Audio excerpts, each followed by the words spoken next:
é saudável vai crescer. E não é diferente em relação à nossa vida com Deus. Não é diferente em relação à nossa vida espiritual.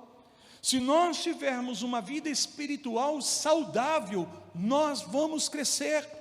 Nós vamos sim avançar. Nós vamos a cada dia desenvolver, porque essa semente está plantada em nós e ela está destinada a crescer, a gerar muitos frutos. Digam glória a Deus. Por isso nós precisamos simplesmente o quê?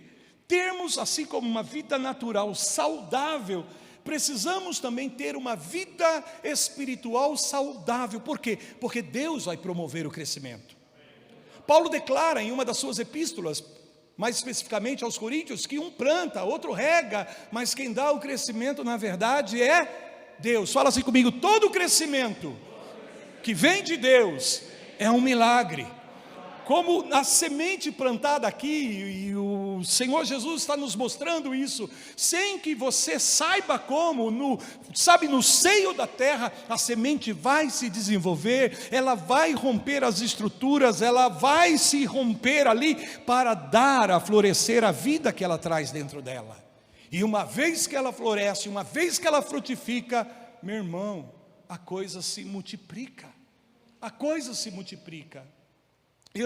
Quando fui para o Senhor Jesus, quando o Senhor Jesus me alcançou, na verdade, a gente costuma dizer isso, quando eu aceitei Jesus, na verdade, foi quando Ele me escolheu, quando Ele me alcançou, porque não somos nós que escolhemos a Ele, mas Ele que nos escolhe a cada um de nós, amém? Nós só amamos a Ele porque primeiro Ele nos amou, mas quando o Senhor me alcançou, eu me determinei a crescer espiritualmente. Irmãos, pode ter certeza, pensa num jovenzinho que queria crescer espiritualmente. E eu queria saber como eu podia crescer espiritualmente. Então, os meus pastores me ensinavam: olha, você tem que orar, você tem que ler a Bíblia, você tem que jejuar, você tem que adorar a Deus, você tem que desenvolver a tua comunhão com o Senhor, você tem que jejuar, você tem que se santificar. E eu amei, então eu vou viver a minha vida para Deus. Irmãos, eu orava, eu jejuava, eu lia a Bíblia. No começo eu não sabia nem mesmo como estudar a Bíblia. A partir do momento que eu ganhei uma Bíblia, que minha tia me deu uma Bíblia, tia Yara me deu uma Bíblia, e eu ainda já falei isso para vocês, a Bíblia era tão antiga que Jacó, ele era escrito como Jacob, com Beno, Tiago era com TH, com FH, aliás, FH, PH, né? Como que era antiga? Era tão antiga a Bíblia, que não era como escrita hoje, e eu amava aquilo, e eu não sabia como estudar. Então o que eu fazia? Eu pegava um caderninho, pegava uma caneta, e começava desde Gênesis capítulo 1, versículo 1, a escrever a Bíblia. No princípio Deus criou os céus. Para mim era estudar a Bíblia. Eu estava lendo, mas ao mesmo tempo escrevendo. Então eu registrava aquilo no meu coração, porque eu fui ensinado que ler a Bíblia traz crescimento espiritual, que orar traz crescimento espiritual. Nós tínhamos um grupo de jovens ali na nossa igreja, que era considerado os caça-vigília. Toda sexta-feira nós íamos atrás de uma vigília, amém? Toda sexta-feira, lá em Curitiba, aonde tinha uma vigília, estava lá nós, porque nós queríamos buscar a Deus, nós queríamos consagrar a nossa vida a Deus, amém? Jejuava, e às vezes minha mãe, ela não entendia essas coisas, ela dizia assim: rapaz, por que você está sem comer já há alguns dias? Porque eu estou jejuando, mãe, estou buscando a Deus na minha vida, estou me consagrando ao Senhor. E às vezes ela falava assim para mim: rapaz, mas um espírito sem corpo não vive não, você tem que cuidar. Amém? Ela achava que eu era fanático, minha família achava que eu era fanático, mas na verdade eu estava determinado a crescer espiritualmente. Eu queria crescer espiritualmente. E com o passar do tempo, e só depois de passar muito tempo, que eu fui descobrir, irmãos, e por favor não me entendam mal, mas eu quero colocar isso aqui em equilíbrio, que o crescimento não vem de eu fazer isso ou aquilo, o crescimento vem de Deus. Vou dizer isso de novo: o crescimento vem de Deus. Vou dizer isso de novo: o crescimento vem de Deus. Porque, como eu disse agora há pouco, o crescimento é um milagre de Deus, inclusive o nosso crescimento espiritual. Amém? Quem dá o crescimento na tua vida é Deus. Agora é claro, eu preciso colocar essa verdade aqui em equilíbrio, que isso não significa que eu e você não temos que fazer algumas coisas. Você sabe que a semente, ela tem o potencial de germinar e produzir frutos, mas ela precisa do ambiente certo, ela precisa das condições adequadas, amém? Não é a condição, não é o ambiente que vai trazer o crescimento quem traz é Deus, mas para que a semente desenvolva todo o seu potencial, ela precisa estar no lugar certo. Ela precisa estar no ambiente certo, e é isso que eu me refiro como cuidar da nossa saúde espiritual. Nós precisamos sim, existe uma parte que cabe a mim e a você, no processo de crescimento, que nós temos que dar as condições, nós temos que preparar o ambiente, para que Deus possa gerar o crescimento, promover o crescimento, e não encontrar empecilhos em nós, para que não ocorra esse crescimento. Então eu estou colocando em equilíbrio, mas o que eu estou dizendo para você, não é o que você faz que vai trazer o crescimento, quem dá o crescimento é Deus, mas eu e você temos que preparar o ambiente, temos que preparar, adequar as coisas, para que Deus tenha liberdade de promover o seu crescimento nas nossas vidas. Agora, antes de falarmos propriamente do que precisamos, qual o ambiente certo para que a nossa vida floresça, cresça, para que de fato a gente cresça cada dia espiritualmente e avance em tudo aquilo que Deus tem para nossas vidas, eu também quero falar para você sobre coisas que impedem o nosso crescimento. Porque aqui está, se é saudável, cresce, e se não cresce é porque não há saúde, porque há uma enfermidade.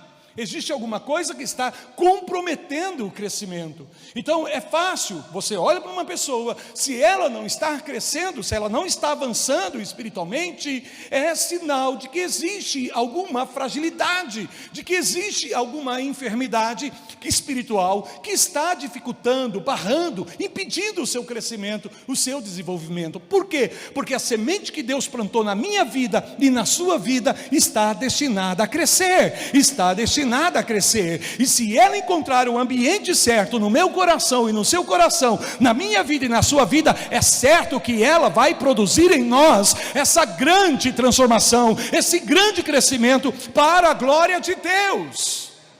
Mas eu preciso identificar isso. Por favor, abra a sua Bíblia uma vez mais nessa noite e vá comigo no livro de Tiago. Glória a Deus. Na carta de Tiago, abra por favor no capítulo de número 4, e nós vamos meditar aqui nessa palavra de Tiago. Agora deixa eu já te dizer alguma coisa aqui, antes de começarmos a ler.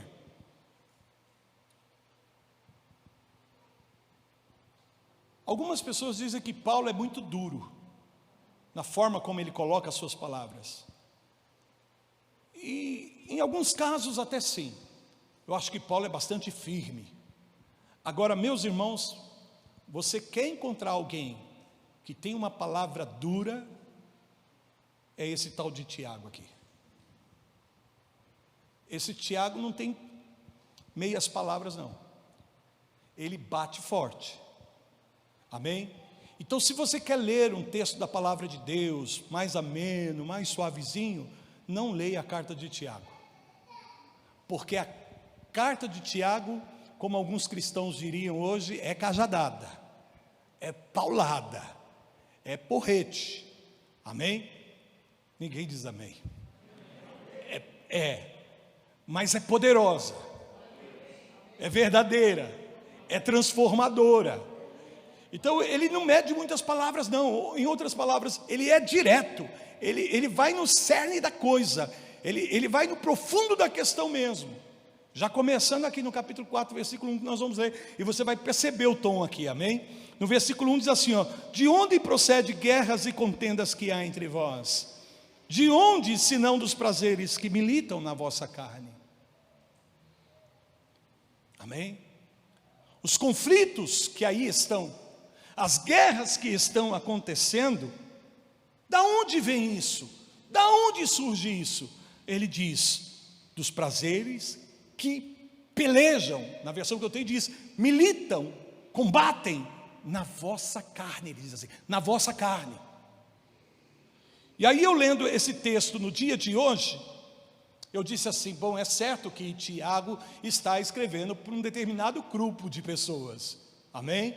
Ele está escrevendo para algumas pessoas, e ele está dizendo para essas pessoas, sabe, as guerras, os conflitos, essas questões que estão aí ocorrendo, é porque vocês são responsáveis, porque vocês estão dando lugar para a carne de vocês, é da carne de vocês que vem essas pelejas, sabe, essa questão de ansiedade, essa questão de frustração, de decepção, tudo isso são questões que você traz dentro de você por causa da tua carne. E aí o Espírito Santo me pegou nessa palavra. E ele falou assim comigo, escute-me por favor. Não pensa dessa forma. Não leia desse jeito essa passagem. Como se referindo a um grupo de pessoas. Leia de forma pessoal. Não para um determinado grupo, mas para você. Para você. Então aquilo que o Senhor falou ao meu coração por meio dessa palavra, queridos, olhem para mim, eu quero compartilhar com vocês e dizer a mesma coisa, sabe, não pensa que agora essas palavras se referem a um grupo de pessoas, mas se refere a mim e a cada um de nós que aqui estamos. Vamos pegar isso e trazer para o nosso lado pessoal, para a nossa vida pessoal, vamos personalizar esse texto aqui, porque, irmãos, ele traz uma clareza tremenda. E eu tenho certeza que, mesmo que sejamos talvez por esta palavra confrontados, isso será libertador para cada um de nós aqui nessa noite, como está sendo para mim aqui. Então, Tiago está dizendo, olha, da onde procedem esses conflitos, essas guerras, essas disputas, se não, e ele está dizendo, no meio de vós, quer dizer, em vós, porque às vezes há tanta ansiedade, porque às vezes você tem que lidar com tanta frustração dentro de você, por que tanto conflito que você traz dentro de você? E ele segue dizendo, de onde senão dos prazeres, que militam, que pelejam na vossa carne, E aí no versículo de número 2 ele diz assim, ó, cobiçais e nada tendes, matais e invejais e nada podeis obter, viveis a lutar e a fazer guerras e nada tendes, porque não pedis. Quer dizer, você deseja, você anseia, você busca, você tem inveja, você deseja isso, você deseja aquilo e não alcança, e não tem.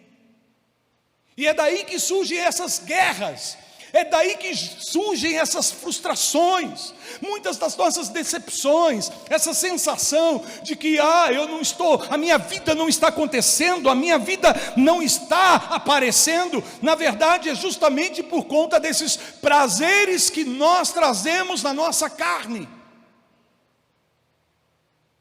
anseios, desejos, que nos levam a inclinar por coisas e desejar coisas que outros têm, que outros possuem, ou que simplesmente está acontecendo na vida de outras pessoas. Eu quero isso também, eu desejo isso também. Aí ele fala assim, olha, a inveja no meio de vocês, e a palavra inveja aqui é interessante porque ela acontece sempre dentro de um contexto de irmãos, entre irmãos. A inveja, o texto aqui dá esse sentido, que a inveja é algo que se produz no meio dos irmãos.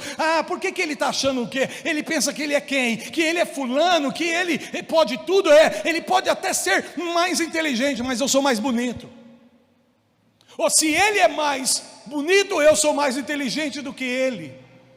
Inveja, e o que é basicamente a inveja? É você desejar aquilo que é do outro, é você querer para você aquilo que o outro tem. Então ele está dizendo, é disso que surgem esses conflitos, essas frustrações. E ele não está falando da peleja apenas que acontece entre nós, uns contra os outros, mas ele está também se referindo à peleja que acontece dentro de nós, nas nossas emoções, nos nossos sentimentos, nas nossas vontades. Por quê? Porque muitas vezes, amados, olhem para mim, nós estamos com o coração dividido. É isso que Tiago está dizendo aqui. Vocês pedem e não recebem, porque pedem mal. Pedem mal. O problema não está no pedir, mas o problema está na motivação do pedir. O que você tem pedido? E mais do que isso, por que você tem pedido o que você está pedindo? E não recebe. E ele dá a resposta, por quê? Porque vocês estão querendo para o vosso próprio deleite. São coisas que você quer alcançar para o seu próprio prazer, para você se sentir bem, para você se sentir aceito, para você se sentir importante, para você não se sentir rejeitado, para você não se sentir desqualificado na sociedade. Então você está aí ansiando e desejando coisas que muitas vezes são padrões do mundo, e que você almeja alcançar, deseja alcançar. Essas coisas não são ruins em si mesmas, mas o que o autor está dizendo é que são padrões do mundo, padrões de sucesso, padrões de êxito. Então se eu tiver determinados tipos de roupas, de marcas, então eu terei êxito. Sabe, se eu tiver esse tipo de carro, se eu morar nesse tipo de casa, se de fato eu tiver tantas curtidas lá no Facebook, no Instagram, então eu serei uma pessoa bem-sucedida. Isso são padrões do mundo. Queremos e nunca satisfazemos. Queremos mais, ansiamos por mais, porque olhamos para as pessoas, olhamos para o mundo e falamos, puxa, eu quero isso, eu desejo isso. E isso é o que? A cobiça da nossa carne. É o desejo da nossa carne. Então Tiago está dizendo, vocês estão com o coração dividido. O que ele está mostrando para mim e para você é, sim, amamos a Deus, sim, nós temos um desejo por Deus, temos um desejo pela palavra de Deus, temos um desejo pelo Espírito Santo, mas ao mesmo tempo, Deus, mas queremos outras coisas. Queremos buscar ao Senhor, mas também desejamos coisas que são estabelecidas como êxito, como sucesso, como sinal de uma vida bem-sucedida, mas não de acordo com os padrões bíblicos, não de acordo com os padrões da palavra de Deus, mas sim de acordo com os padrões mundanos, deste mundo, que as pessoas que não têm o Espírito Santo desejam. Então ele está dizendo, você tem um coração dividido. Você quer buscar a Deus, você quer ser cheio de Deus, você quer de fato se conectar com Deus, mas ao mesmo tempo você anda ansiando e desejando coisas que é para a satisfação da tua carne, que é satisfação para a tua carne. É tipo assim, sabe, só para colocar aqui um parâmetro para vocês entenderem o que eu estou dizendo.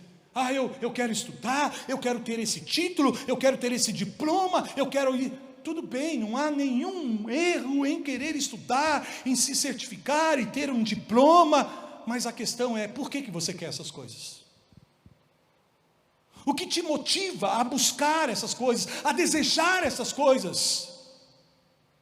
Tiago está dizendo, há um desejo na tua carne, por prazeres, que o mundo pode te oferecer, mas que isso não pode de fato trazer a plenitude de Deus para o teu coração.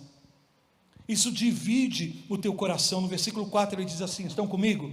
Versículo 4 ele diz assim, infiéis, não compreendeis que a amizade do mundo é inimiga de Deus? Aquele pois que quiser ser amigo do mundo, constitui-se inimigo de Deus. Estamos enfermos, e por isso não crescemos. Por isso não avançamos como deveríamos avançar, porque ainda amamos algumas coisas do mundo, porque ainda deixamos o nosso coração se inclinar por coisas desse mundo. Eu vou trabalhar, eu vou construir, eu vou fazer isso. Nada disso é ruim em si mesmo, mas qual é a verdadeira motivação do teu coração? Para que você está buscando essas coisas? Por que você almeja alcançar essas coisas? Para ser aceito? Para ser reconhecido? Para ser notado, para ser percebido, para que as pessoas te aplaudam, para que as pessoas celebrem a tua vida, dizendo: olha, que grande sucesso é fulano, que grande sucesso é ciclano. É o que você quer? Despertar inveja em outras pessoas? Ou simplesmente porque outras pessoas têm, você deseja isso, você quer alcançar isso? Precisamos parar e refletir sobre esta palavra. Precisamos parar e refletir sobre o que está movendo o nosso coração nesses dias. Sim, estamos aqui, amamos a Deus, queremos a Deus, mas também queremos outros. É a mesma coisa de um homem que jurou fidelidade à sua esposa e está com ela e de repente deseja a outra.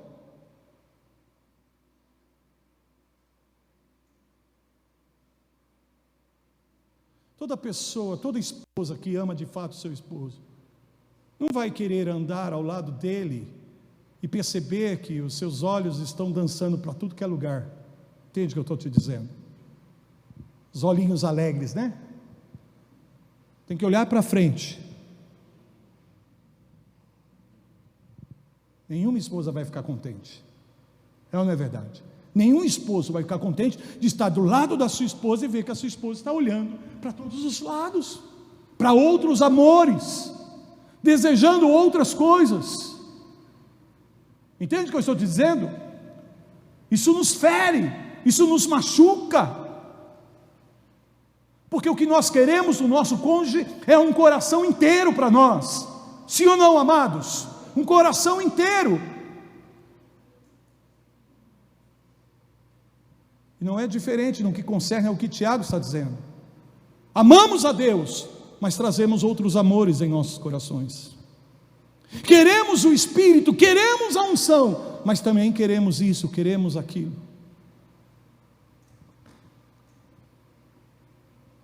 Então estão com o coração dividido. Não sei se faz sentido essa palavra que eu estou compartilhando com vocês aqui. O êxito, o sucesso que é definido pelo mundo, pela aparência do mundo. E o autor está dizendo: não queira ser amigo dessas coisas. Não tem como você desenvolver uma amizade com Deus e ao mesmo tempo uma amizade com o mundo. Não dá.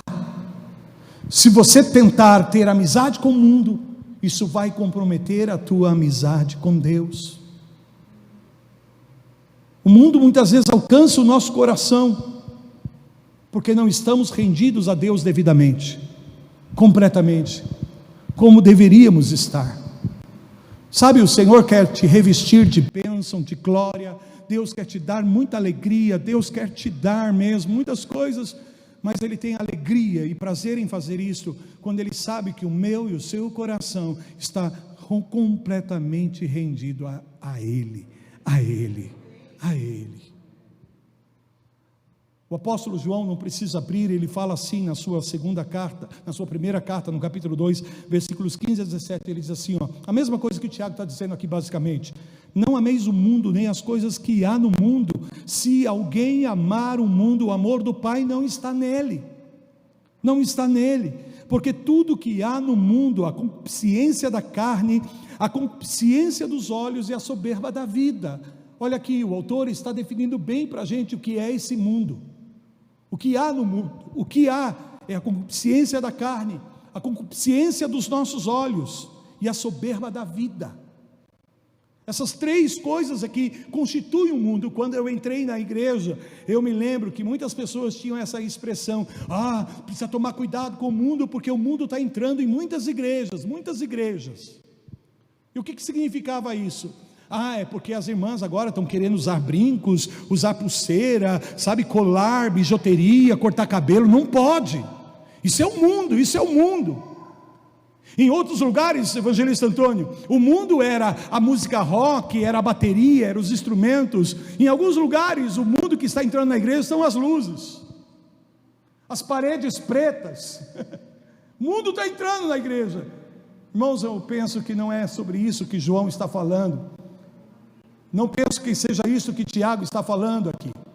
A questão não é essa, não é assim que o mundo entra na igreja. O mundo entra no nosso coração, quando o nosso coração não está inteiramente no Senhor, quando ainda nós mantemos o nosso coração dividido. Amamos a Deus, queremos sua presença, queremos a sua bênção, mas também queremos coisas que o mundo pode oferecer. E aí o autor está dizendo: desejo de gratidão, de gratificação, a sensualidade, sabe, esse desejo de satisfazer os teus apetites carnais, desejos por coisas. Temos, mas queremos mais, possuímos e não estamos satisfeitos. Se eu tenho esse carro, eu quero outro. Se eu tenho essa casa, eu quero uma maior. Entende que não é só o querer, mas é o porquê você quer essas coisas. O que te motiva de fato a buscar essas coisas? Você está colocando o teu coração nessas coisas? Tiago fala: nós acabamos matando uns aos outros por conta disso.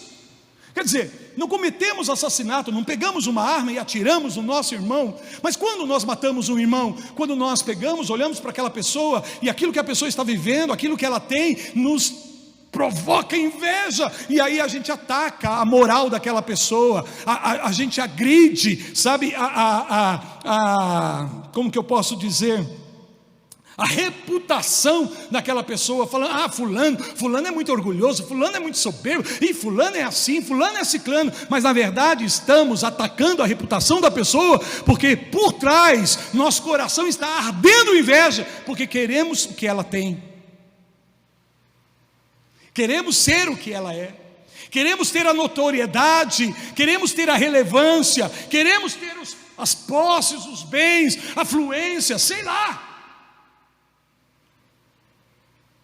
Hoje vocês estão tão quietinhos, há um silêncio na congregação. Por que eu fui pregar sobre Tiago hoje? Meu Deus do céu, falei que Tiago bate duro, mas necessário. Fala assim comigo: é dura essa palavra, apóstolo, mas é necessária. Quando estamos enfermos por essas coisas, isso compromete o nosso crescimento, isso compromete a nossa vida com Deus, compromete a tal ponto de afetar até a nossa oração. Você pede e não recebe, porque pede errado, porque pede com a motivação errada. Fazemos da oração um meio para alcançar coisas, para possuir coisas, para ter coisas, e aí muitas vezes queremos transformar Deus no gênio da lâmpada. Senhor, me dá isso, Senhor, faz isso pela minha vida. E aí, se o gênio da lâmpada não te atende, você fica triste com Deus. Claro, não estou falando para vocês que estão aqui, estou falando com aqueles que vão ver a mensagem lá no YouTube. Usamos, sim, vocês pedem e não recebem. E por que pedem? E por que não recebem? Porque pedem mal. O problema não está em pedir, mas muitas vezes é isso que não está nos motivando. Sabe, o que tem no nosso coração contamina a nossa oração, ao ponto de começarmos a pedir coisas para Deus que ao menos não está nem na vontade dEle. E como eu disse, fazemos da oração um meio para chegarmos a alcançar coisas, a ter coisas, a possuir coisas, quando na verdade a oração é um instrumento de comunhão com Deus, é um instrumento poderoso de relacionamento com Deus. E mesmo quando eu e você vamos pedir, e podemos pedir, porque não há problema nenhum em pedir, nós temos um coração aberto para dizer: Deus, não a minha vontade, mas a tua vontade. E Deus tem prazer, Deus tem alegria em atender os pedidos dos seus filhos. Precisamos analisar estas coisas. Não a minha vontade, Senhor, mas a sua vontade. Amém? Agora, como resolver isso? Quer dizer, como promover o ambiente correto na minha vida, para que o crescimento aconteça? O próprio Tiago responde nessa carta, e nesse mesmo capítulo, a primeira coisa que você e eu vamos observar, eu vou mencionar 3 coisas aqui. Primeiro, responde diariamente o anseio que Deus tem por você. Vou dizer isso de novo: responda a cada dia o anseio, o desejo que Deus tem por tua vida. Porque é isto, meu irmão, Deus deseja você, Deus anseia por sua vida, Deus reivindica a sua vida para Ele, e Ele pagou um alto preço para que você fosse dele. Por quê? Porque Ele te ama, Ele te ama, Ele te ama, e Ele quer você para Ele. Ele te fez para a glória dEle, Ele te fez para o louvor da glória do nome dEle. Você é do Senhor, e Ele quer você para Ele. E nesse aspecto, irmãos, Deus é bastante zeloso. O anseio de Deus por minha vida e por sua vida é algo tão profundo, que a Bíblia diz que o Senhor colocou em mim e em você o Espírito Santo dele, e esse Espírito tem ciúmes pela tua vida.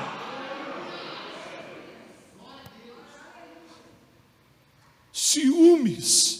Como uma esposa tem ciúmes de um esposo, como um esposo que ama a sua esposa tem ciúmes da sua esposa, Deus tem ciúmes de nós. Deus tem ciúmes de nós, amados. Olha o que diz o versículo 5: ou supondes que em vão afirma a Escritura, é com ciúme que por nós anseia o Espírito que Ele fez habitar em nós. Deus fez, aleluia, Deus fez o Espírito dele habitar em você, habitar em mim, e esse Espírito anseia por minha vida, por sua vida, aleluia, aleluia, e ele anseia tão profundamente que desperta o zelo, desperta os ciúmes. Por isso, quando você olha para o outro lado, ele te dá uma cotovelada. Você já reparou nisso? Como o Espírito Santo nos cutuca, como o Espírito Santo nos constrange, como o Espírito Santo nos incomoda, quando a gente começa a se voltar para outros amores, quando a gente começa a colocar outras coisas no lugar de Deus nas nossas vidas, o Espírito Santo começa a mexer conosco, a brigar conosco, no bom sentido. Por quê? Porque Ele tem ciúmes, Ele tem zelo, aleluia, Ele não quer te perder, a tua vida está marcada para Deus. Então não divida o seu coração com outros amores. É isso que ele está dizendo, responda, amém, o anseio que Deus tem por você, a cada dia, a cada instante, a cada momento. Os olhos do Senhor estão postos sobre nós, porque o coração de Deus anseia por nós. Então, amados, também aquilo que os nossos olhos apontam, para aquilo que os nossos olhos olham, e o que o nosso coração se inclina, seja Deus, seja para Ele, e somente para Ele. Não há mais outros amores, há um só amor na minha vida, é Deus, é o Senhor. Tu és o amado da minha alma, e eu não vou dividir esse amor com mais ninguém. Não quer dizer que você não vai amar a sua família, amém? Agora, quanto mais você ama a Deus por inteiro, melhor você vai amar a sua família, melhor você vai amar o próximo, melhor você vai amar o seu chamado, o seu ministério. Mas Ele primeiro, nosso coração está rendido totalmente para Ele, os nossos olhos, os nossos anelos têm que ser para Deus. Diga amém, tem que ser para Deus. Segunda coisa, nós crescemos quando mantemos um vínculo sincero com Deus, um vínculo sincero,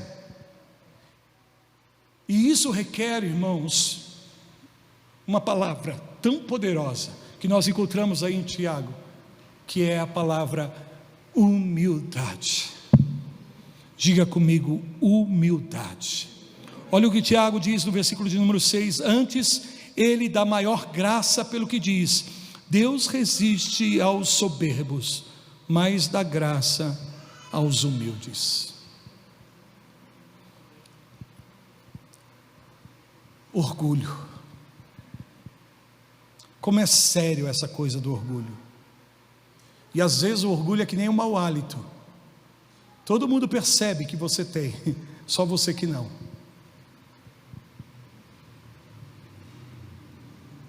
O orgulho nos isola. E o pior é que o orgulho nos fecha completamente para o crescimento.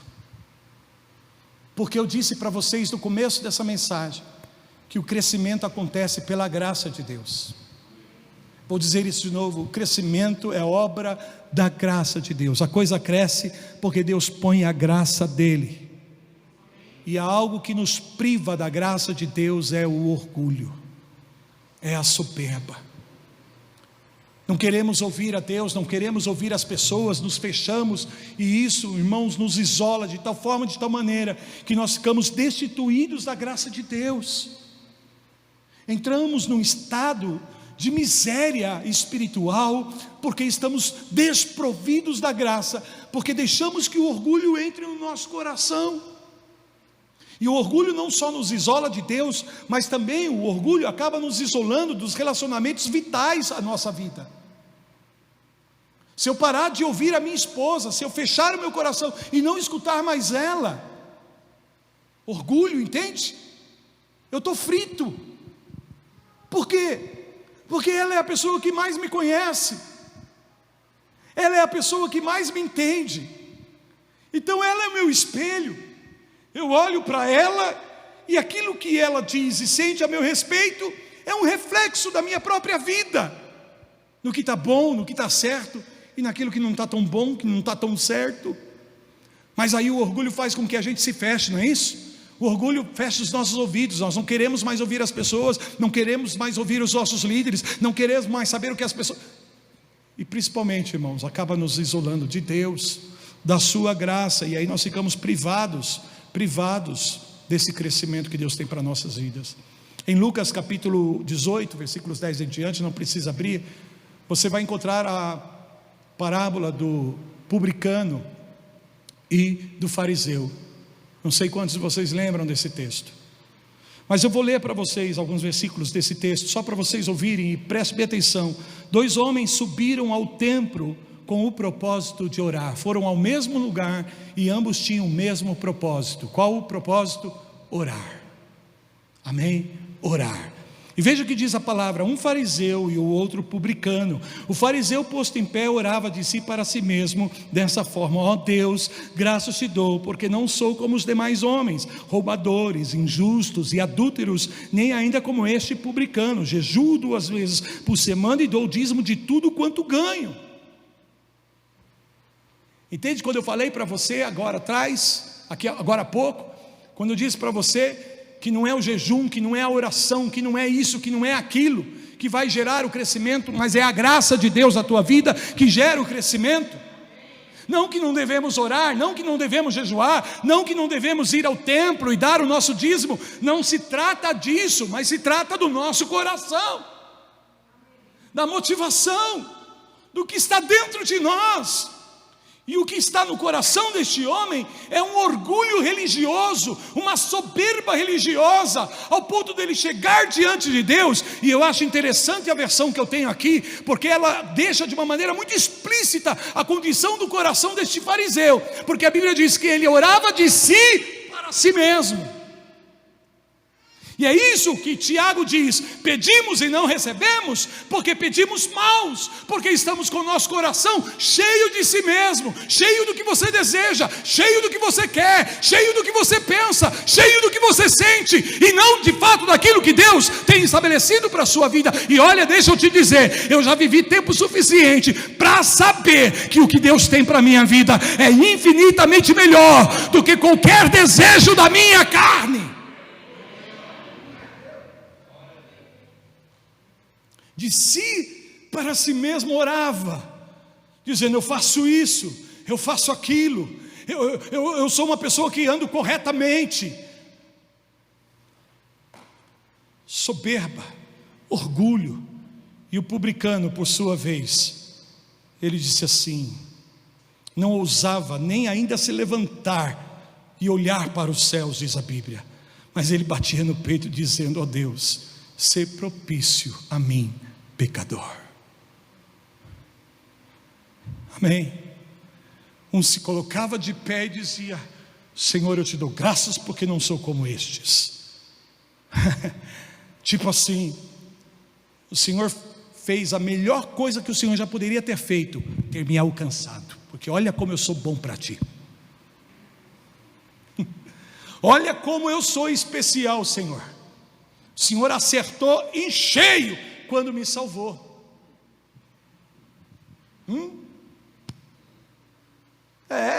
Deus tinha que me salvar mesmo, porque eu sou uma boa pessoa, porque eu sou uma pessoa com coração íntegro, eu sou direito na minha vida.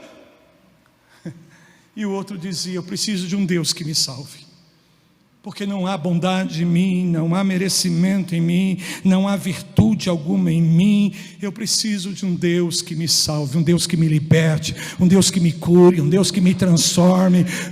Só Deus na minha vida, só Deus na minha vida. Ele não se achava digno nem mesmo de levantar os seus olhos, e estavam os dois ali orando, estavam os dois ali buscando uma conexão com Deus. E a pergunta que eu vos faço é: qual dos dois você acredita que de fato encontrou uma verdadeira conexão com Deus? Por isso que muitas pessoas não conseguem se conectar com Deus, ainda que estejam buscando, ainda que estejam vindo à igreja, ainda que estejam orando, mas não se conectam inteiramente com Deus, porque o coração está dividido por essas coisas. Faz sentido o que eu estou falando para vocês, amados? Então o próprio Senhor Jesus declara: digo-vos que este desceu justificado para a sua casa, e não aquele, porque todo aquele que se exalta será humilhado, mas aquele que se humilha será exaltado. Que lição poderosa, que lição preciosa. E a terceira coisa, para nós fecharmos e concluirmos aqui, estão no versículo 7 a 10, amém? Onde o autor declara: sujeitai-vos portanto a Deus, mas resisti ao diabo, e ele fugirá de vós. Chegai-vos a Deus, e ele se chegará a vós outros. Purificai as mãos, pecadores, e vós que sois de ânimo dobre, limpai o coração. Afligi-vos, lamentai e chorai. Converta-se o vosso riso em pranto, e a vossa alegria em tristeza. Humilhai-vos na presença do Senhor, e Ele vos exaltará. Qual é a terceira? Decida viver só o amor de Deus na tua vida. Fala comigo. É a graça. Pela graça do Senhor nós somos salvos, e pela mesma graça de Deus na minha e na sua vida nós vamos crescendo, nós vamos conquistando, nós vamos avançando. Se nos faltar essa graça, nós nos estancamos espiritualmente. E podemos ter muito movimento, mas não significa que de fato estejamos avançando, porque movimento por si mesmo não produz avanço. O que produz avanço na minha vida é a operação da graça de Deus.